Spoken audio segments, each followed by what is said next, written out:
Welcome to the thrilling conclusion of my 730 nautical mile sailing adventure. If you're new here, hi, I'm William, an inspiring sailor, and I'm sharing my unfiltered journey, one adventure at a time.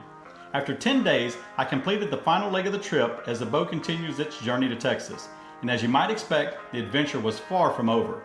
In this episode, we encountered challenges as we raced against the clock to make it to Nassau in time for my flight. The weather wasn't overly challenging, but it was a consistent factor. Persistent rain, high seas, and some spirited gusts demanded our attention. Captain Chris's experience was invaluable in keeping the boat and crew safe.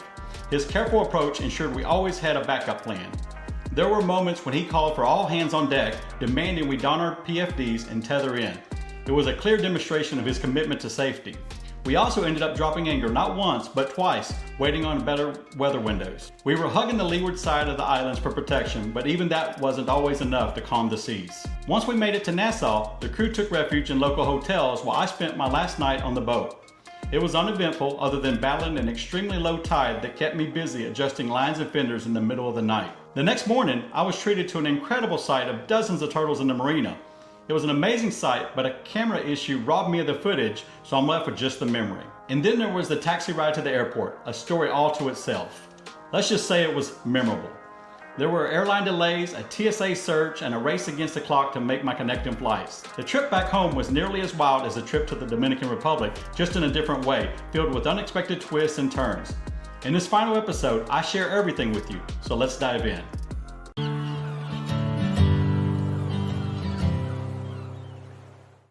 It's a few minutes after 6. We've just departed our marina here in Turks and Caicos. Heading on to march our way on down to Nassau. We planned our passage with a couple stops to hopefully wait out a storm that's out there.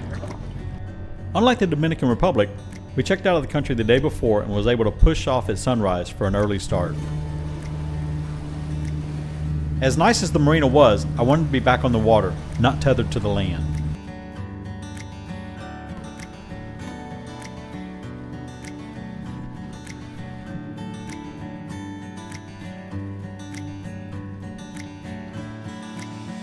Here we see a sun halo, the result of sunlight reflecting off high-altitude ice crystals and cirrus clouds, a classic sign old sailors used to forecast approaching weather, and sure enough, the conditions shifted shortly thereafter.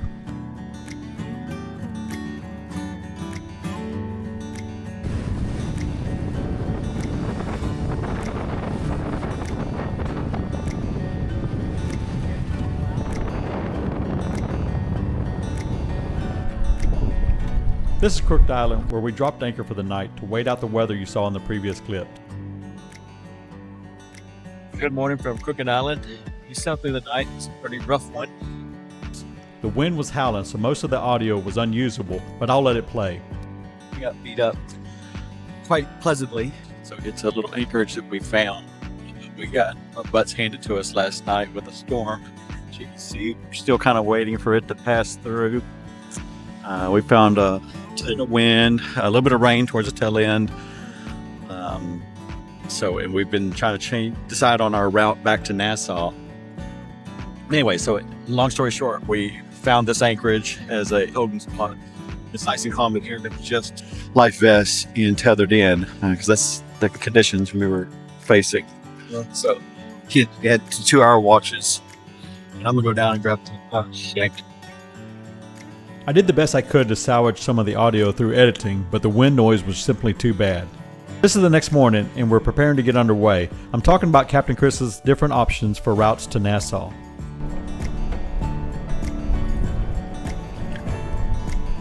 Even though we hadn't planned to stay overnight, this anchorage turned out to be gorgeous. A happy accident, I guess. Even with the storm out there, this life doesn't suck. Not one little bit. One of the other crew members got in just a minute ago into the water and said it feels great, but there was a little bit of current, so we need to throw a line out to kind of keep us safe, close to the boat.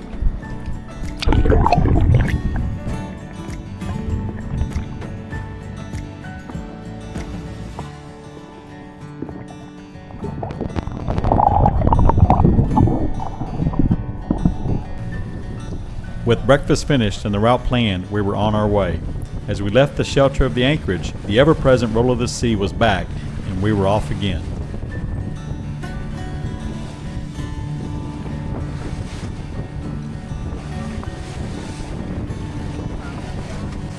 This passage ended up being 4 days and 3 nights. For a large portion of the trip it was raining, so footage is limited to the breaks in the weather.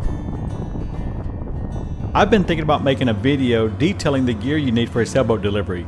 If you'd be interested in seeing that, drop a comment below and let me know. I'd love to share what I learned.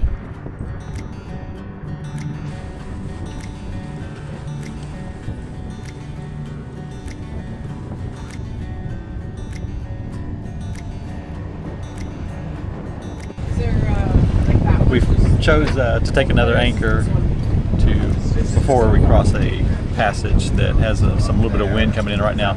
There's a weather window in about 3 hours, so we're going to sit and wait for that window to give us time to cross.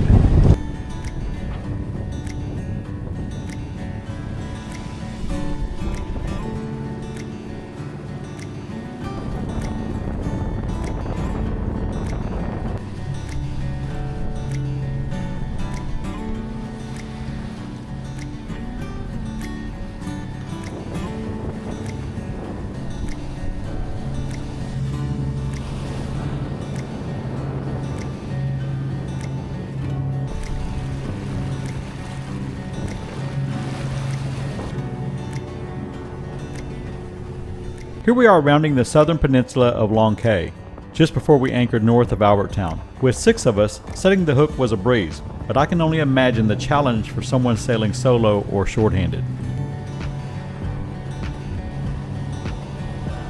We wasted no time at anchor. As soon as the weather cleared enough to move safely, we were back on our way.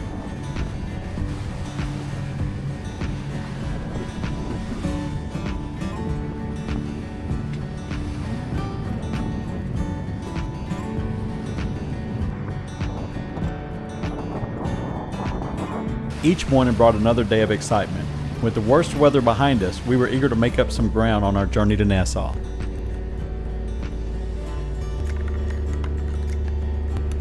And what better way to start the day than with coffee and a priceless view of the ocean stretching to the horizon. With the exumas to our port side, we were treated to a continuous show of vibrant turquoise water. It was getting more beautiful with every mile, but noticeably more shallow.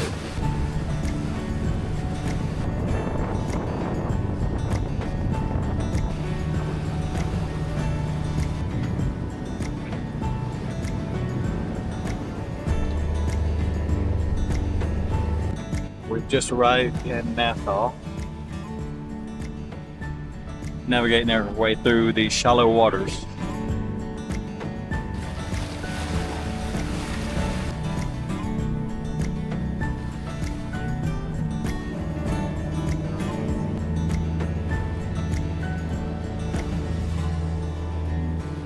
At this point, I was wondering if we would have enough time to clear customs. To add to the stress, a line of cruise ships was disembarking, which meant we had to wait for a safe window to enter the harbor to reach the marina that was on the other side. The rest of the crew had booked hotels ahead of our arrival, and they were off the boat as soon as we docked. My food supplies were nearly gone, so I decided to take a walk into town and find Nassau's finest restaurant. Well, that's a wrap for this trip. I just packed my bags and I'm on my way. Let me see if I can figure out how to turn this camera around. I'm leaving Nassau now after about 10 days on Oceanus 41.1. Let's see if we turn it. There we go. That's been my trusty steed for about the last 10 days. If you look over here, you'll see some cruise ships. There's another one behind it. A couple of them came in over the last hour or so. You certainly know it when you're on the boat. I don't see much of a wake out there from him, but it woke me up when I came in because that boat really starts rolling around. They're displacing some water. Yeah, so here's John's boat. Really did enjoy my time out here.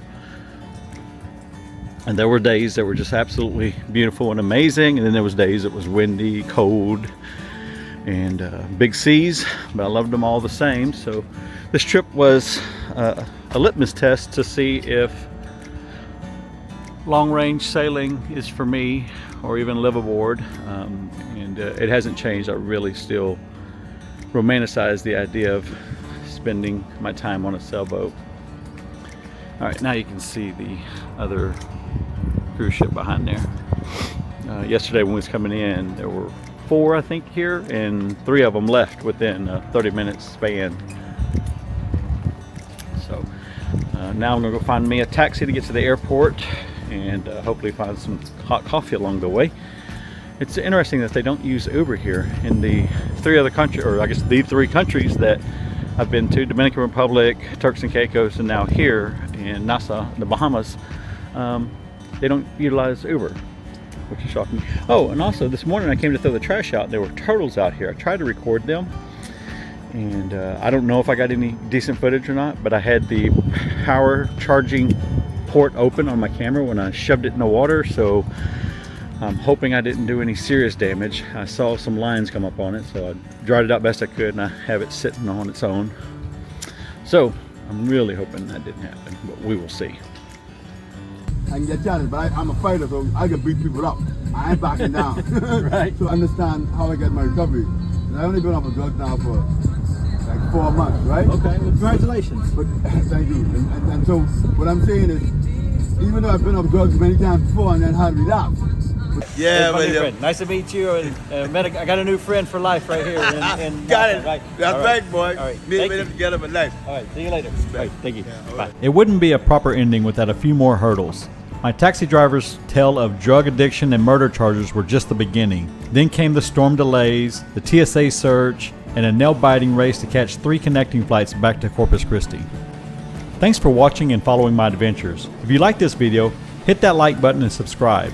I spend a lot of time editing, and your engagement really helps. Leave a comment, and if you really want to go the extra mile, share the video. And if you're ever interested in crewing on a sailboat, definitely check out Captain Chris at Chasing Latitudes. He'll hook you up. I've linked his channel in the description below. Thanks again, and we'll see you next time.